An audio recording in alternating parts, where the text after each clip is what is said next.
दोस्तों ये कहानी है जू की, जो कि एक डिटेक्टिव होता है। लेकिन फिर एक केस के दौरान जू को पता चलता है कि इस दुनिया में इंसानों के अलावा एलियंस भी एग्जिस्ट करते हैं। अब आगे जू के साथ क्या क्या होता है, चलिए देखते हैं इस कहानी में। तो कहानी की शुरुआत में हम एक लैब को देखते हैं, जहां पर कुछ लोग एक दूसरी दुनिया के पोर्टल के साथ कुछ एक्सपेरिमेंट कर रहे थे। तभी उनके एक्सपेरिमेंट में कुछ प्रॉब्लम्स आने लगती हैं। ये लोग अपने बॉस को ये बताते हैं, मगर वो मॉन्स्टर सबको पकड़कर मार देता है। अब कुछ समय बाद हम एक ट्रेन में एक लड़के जू को देखते हैं। वो न्यूज़पेपर पढ़ रहा था। तभी एक बूढ़ा आदमी उसके सामने आकर बैठता है।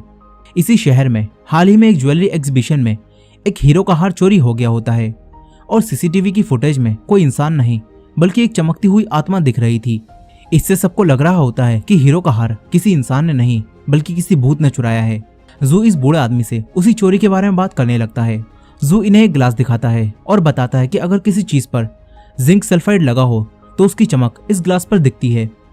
फिर जू कहता है कि चोर पहले से ही किसी बॉक्स में छुपकर एग्जीबिशन में पहुंच गया होगा और फिर उसने वहां पहुंचकर सीसीटीवी के लेंस को बदल दिया होगा और खुद जाकर बेसमेंट में छुप गया होगा।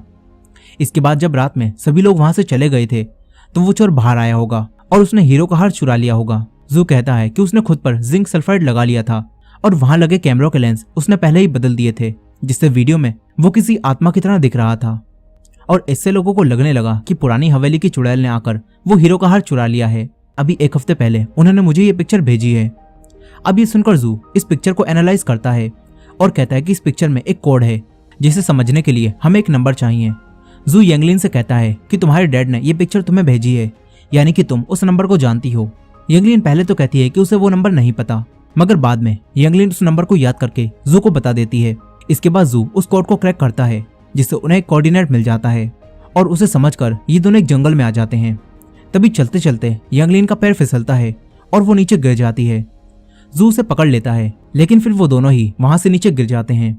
यहाँ आकर इन दोनों को एक गुफा मिलती है। ये दोनों गुफा के अंदर जाते हैं, जहां से ये दोनों यंगलिन के डैड के लैब में पहुंच जाते हैं। दरवाजा खुलते ही इन्हें वही सारे मरे हुए लोग मिलते हैं जिन्हें उस मॉन्स्टर ने मारा था। जू डेड बॉडी को देखकर समझ जाता है कि इस आदमी को मरे हुए ज्यादा समय नहीं हुआ है। अब ये दोनों आगे बढ़ते हैं। यहाँ इन्हें एक ग्लास में एक ग्लोइंग ऑब्जेक्ट दिखता है। इन्हें लगता है कि ये कोई मीटियोराइट है। अब यहीं जू को वो पोर्टल दिखता है जहां से वो मॉन्स्टर अंदर आया था, लेकिन वो पोर्टल अभी बंद होता है। इसीलिए जू को समझ नहीं आता कि इन लोगों को मारने वाला आखिर लैब में आया कहां से, क्योंकि जब वो दोनों अंदर आए थे तो लैब में अंदर आने का दरवाजा बंद था। अब वहीं दूसरी तरफ यंगलिन सीसीटीवी की फुटेज को देख रही थी। यंगलिन उसमें अपने डैड को देखती है, जो कि फिर कभी वापस नहीं आए। यंगलिन ये देखकर चौंक जाती है। तभी उससे वही पोर्टल ओपन हो जाता है और जू उस पोर्टल से दूसरी दुनिया में चला जाता है। जू कुछ भी समझ पाता इससे पहले ही एक कीड़े जैसा मॉन्स्टर उसके सामने आकर उस पर हमला कर देता है।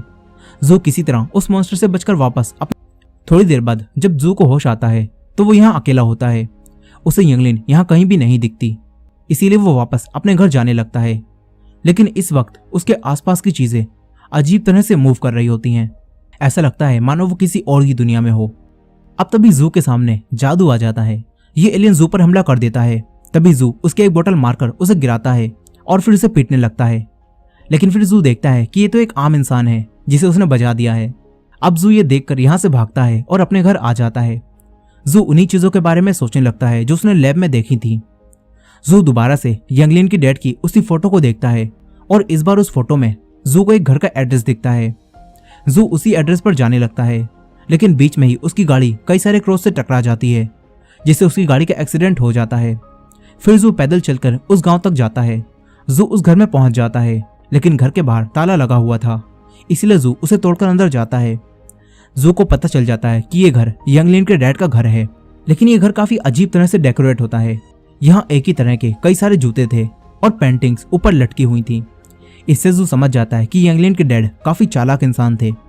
यहीं जू को एक पेंटिंग दिखती है जो कि यंगलिन के डैड की थी, लेकिन इसमें उनके साथ एक और लेडी थी जिसने अपना चेहरा नीचे झुका रखा था। अब इसके बाद जू यंगलिन के डैड की लैब में जाता है। यहाँ कई सारी बुक्स रखी हुई थी। जू को कुछ भी समझ नहीं आता, इसीलिए वो अपने आप को यंगलिन के डैड की जगह पर इमेजिन करने लगता है।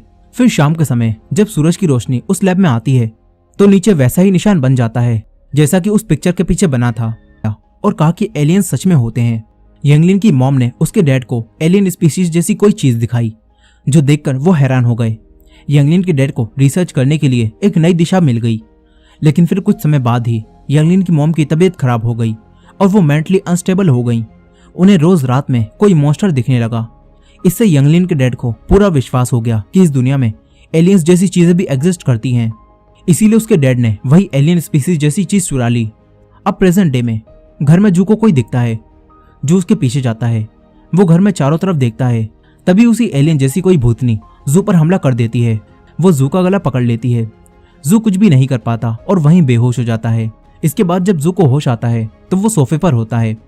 फिर उसके सामने यंगलिन आती है। उसे देखकर जू चौंक जाता है और पूछता है कि तुम यहाँ क्या कर रही हो। यंगलिन कहती है कि ये मेरे डैड का घर है, मैं यहाँ उनका कुछ सामान लेने आई हूँ। यंगलिन उससे पूछती है कि तुम यहाँ क्या कर रहे हो। जू से बताता है कि उसने यहाँ एक मॉन्स्टर देखा है।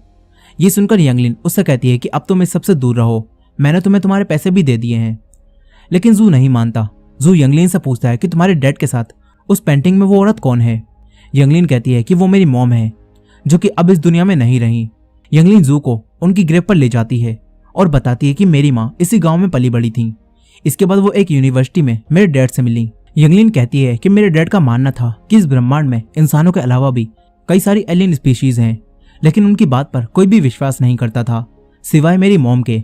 यंगलिन कहती है कि मेरी मॉम ने उन पर विश्वास किया, जिसके बाद वो दोनों यहाँ रहने आ गए।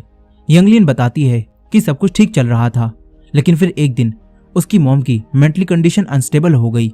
वो कहती है कि मेरे डैड ने उन्हें हॉस्पिटल भेज दिया, लेकिन वहां मेरी मॉम ने खुदकुशी कर ली और फिर उसी दिन से ही मेरे डैड भी गायब हैं। अब ये सब जानकर जू से पूछता है कि तुमने एलियन स्पीसीज जैसी किसी चीज के बारे में सुना है।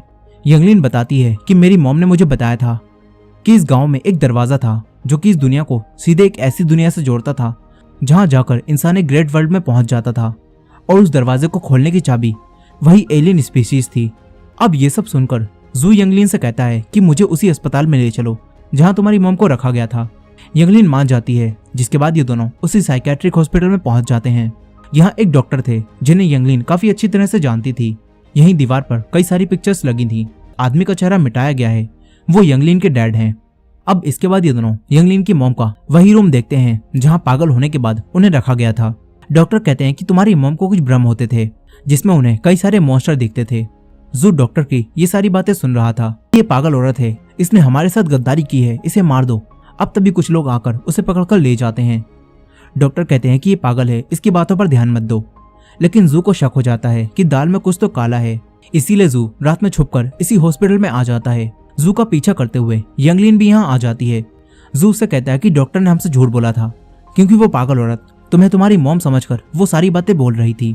अब इसके बाद ये दोनों उसी औरत की सेल में जाते हैं। वो औरत यंगलिन को देखकर कहने लगती है कि तू गद्दार है। जू उनसे पूछता है कि इसने क्या किया है। इस पर वो औरत कहती है कि इसने एलियन स्पीशीज का राज शैतान को बताया और शैतान ने एलियन स्पीशीज को चुरा लिया है। वो औरत कहती है कि इसे सजा सुनाई गई थी, मैंने देखा था। जू उनसे पूछता है कि तुमने क्या देखा था। वो औरत कहती है कि उस रात कई सारे लोग इकट्ठा हुए और उन्होंने उसे फांसी पर लटका दिया था। अब ये सुनकर यंगलिन समझ जाती है कि उसकी मॉम ने सुसाइड नहीं किया बल्कि उन्हें मारा गया है। यंगलिन गुस्से से पूछती है कि उन्हें किसने मारा। अब तभी इस रूम में कुछ होने लगता है। जू बाहर जाने के दरवाजे को खोलता है, लेकिन वो लॉक हो चुका था। फिर जू कुछ एलियंस को देखता है जो कि यहाँ आ रहे थे। जू ये देखकर यंगलिन को लेकर यहीं छुप जाता है। फिर वो दोनों एलियंस यहाँ आते हैं और उस लेडी को एक चंसों से बेरहमी से मार देते हैं। वो एलियन यंगलिन को भी देख लेते हैं। जू उसे छुड़ाता है, लेकिन वो एलियंस इन पर भारी पड़ रहे थे। तभी यंगलिन उसी चैंसो से एक एलियन को मार देती है। इसके बाद ये दोनों एलियन से बचकर भागते हैं और कार में बैठकर हॉस्पिटल से निकल जाते हैं। लेकिन फिर घर में आने के बाद जू समझ जाता है कि उसके अंदर भी यंगलिन की मॉम जैसे सिम्टम्स आ रहे हैं और उसे जो बार बार एलियंस दिख रहे हैं वो असली हैं। जू कहता है कि अगर हमें इस सब को रोकना है तो हमें तुम्हारे डैड को ढूंढना होगा। अब यही उसके हाथ पर चोट लग गई होती है, इसीलिए यंगलिन उसके हाथ पर पट्टी करती है। फिर अगली सुबह यंगलिन जू को बताती है कि मेरे डैड जा चुके हैं। वो कहती है कि मैंने लैब की सीसीटीवी फुटेज में देखा था कि वो उस पोर्टल से दूसरी दुनिया में चले गए और फिर कभी वापस नहीं आए। यंगलिन कहती है कि तुम्हें लैब में रखा वो मीटियोराइट याद है, शायद वो मीटियोराइट ही वही एलियन स्पीशीज है जिसे मेरे डैड ने चुराया था, और जब लैब ब्लास्ट हुई तो उसकी एनर्जी तुम्हारे अंदर आ गई, इसी वजह से अब तुम्हारे साथ भी ये सब कुछ हो रहा है। अब ये सब सुनकर जू काफी गुस्सा हो जाता है। वो तुरंत यहाँ से चला जाता है। जू काफी तेज ड्राइव करके जा रहा था, तभी वही मॉन्स्टर आकर जू की गाड़ी पर अटैक कर देता है। इससे गाड़ी का एक्सीडेंट हो जाता है। लेकिन जू बच जाता है। तभी वो मॉन्स्टर जू पर हमला करने वाला था, मगर यंगलिन जू को बताती है कि दूसरी दुनिया में जाने का एक और रास्ता है जो कि इसी गांव में है। अगर हमने उसे ढूंढ लिया तो शायद तुम ठीक हो जाओ। अब ये जानकर जू यंगलिन के साथ उस दरवाजे को ढूंढने लगता है। इन्हें वो दरवाजा मिल जाता है, लेकिन उस दरवाजे के आसपास कई सारे लोग अजीब से मास्क लगाए उसके चारों तरफ पहरा दे रहे थे। तभी एक औरत जू और यंगलिन को देखकर घंटी बजा देती है और सभी लोग इन्हें पकड़ने आने लगते हैं। जू उन सबसे अकेले ही फाइट करता है। ये दोनों ने मारकर आगे बढ़ते हैं। तभी एक और मास्क लगाया बहरूपिया जू पर हमला कर देता है। जू उससे फाइट करके उसे भी मार देता है। तभी एक और आकर यंगलिन को पकड़ता है। जू उसके चाकू फेंक कर मारता है, जिससे उसका मास्क हट जाता है और ये दोनों देखते हैं कि ये तो वही डॉक्टर है। अब डॉक्टर को छोड़कर ये दोनों आगे बढ़ते हैं। इन दोनों को वही पोर्टल मिल जाता है, लेकिन ये पोर्टल बंद होता है। अब तभी यहाँ वैसे ही और लोग आते हैं और फिर इनका लीडर सामने आता है।